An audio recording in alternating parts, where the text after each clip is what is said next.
A family dog walked into a New Jersey backyard, dragging a human arm. That's how it all started. There was no murder report, no clue where the arm came from, just a dog, a bone, in a quiet town that would never be the same again. I am Mr. Oddities, and this is the teenager who was found dead in the devil's teeth. Police followed the trail back to a wooden area near Springfield, New Jersey. In the middle of those woods was a rocky hill. People in town had a name for it.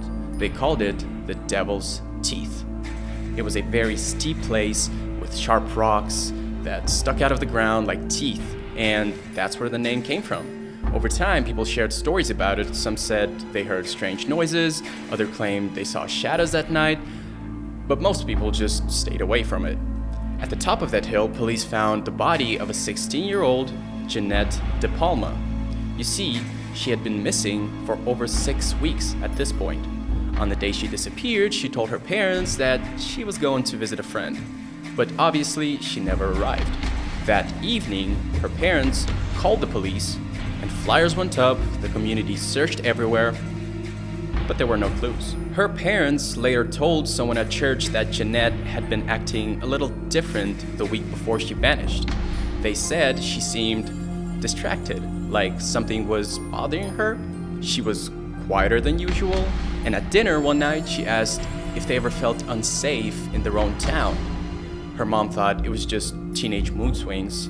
Her dad, on the other hand, remembered her saying something like, "Some people at school are into weird stuff," but she wouldn't say who, and she wouldn't say what.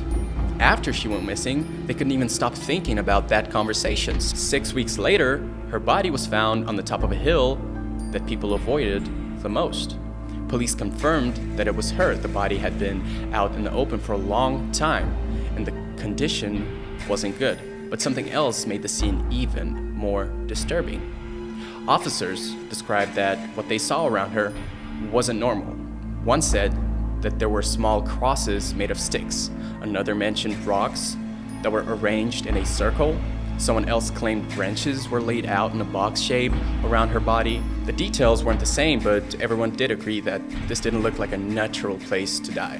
She wasn't wearing any clothes. There were no signs of injury, no cuts, no bruises, no blood. It looked like her body had been placed there on purpose. Soon, the town was filled with rumors. Some people said she had walked into a ritual by accident. Others thought she had been part of one, a ritual. There were old stories about the hill. People said groups had gathered there late at night. Some mentioned chatting, fires, or markings on the rocks. Most people had ignored those stories, but now with Jeanette found there, they weren't so easy to forget. A full check of the body was done by the medical examiner, but they couldn't figure out what caused her death. There were no broken bones, no damage to her organs. The official report simply said unknown cause of death. It didn't help anyone understand what had happened to her. The police didn't hold a press conference, no names were released. After a short time, the case was no longer in the news. It was like the whole thing had been quietly pushed away. Years later, reporters tried to open the case again, but they ran into another strange problem. Most of the old case files were missing. The official report, gone. Photos of the crime scene, not available. Statements from the people who found the body, also missing. Even the full report from the examiner couldn't be located. The explanation given was poor storage and bad filing. But many people didn't believe that. It felt more like someone didn't want the story coming back. You see, in the 1990s, a small magazine called Weird NJ decided to look into it. They found people who had lived in the town back in the 1970s. Some were neighbors, some were classmates, others had worked with the police. Slowly, new details started to come out. One retired pastor said Jeanette had often talked about her faith at school. She was kind and curious, but also outspoken. He said she had tried to reach out to people who were interested in dark beliefs, maybe things they didn't fully understand. He believed she may have gotten too close to someone or something dangerous. Other people had simpler theories. Some said she may have died from an accident. Maybe she slipped and hit her head. Maybe she had a bad reaction to something. But someone found her and tried to hide it to make the scene confusing.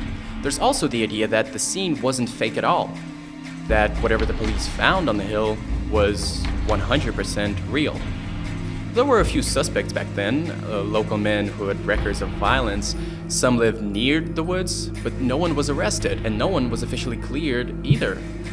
Today, the hill still stands. Overgrown, quiet, no signs, no markers, but people in town still know what happened there, and most still avoid it. Jeanette was buried soon after her body was found, but what happened to her was never explained. The truth disappeared with the missing files and with the people who stayed silent. A teenager left home to see a friend. She never came back. 6 weeks later, she was found on a hill known for fear and mystery. No one saw what happened, no one paid for it, and no one speaks about it anymore. Some believe it was an accident, others believe it was much darker. But either way, the place she was found still has its name, the Devil's Teeth. Well, there you have it. Thanks for watching. I am Mr. Oddities, so subscribe if you want more stories like these, real cases that feel like they were pulled straight from nightmares. And remember, some places earn their names.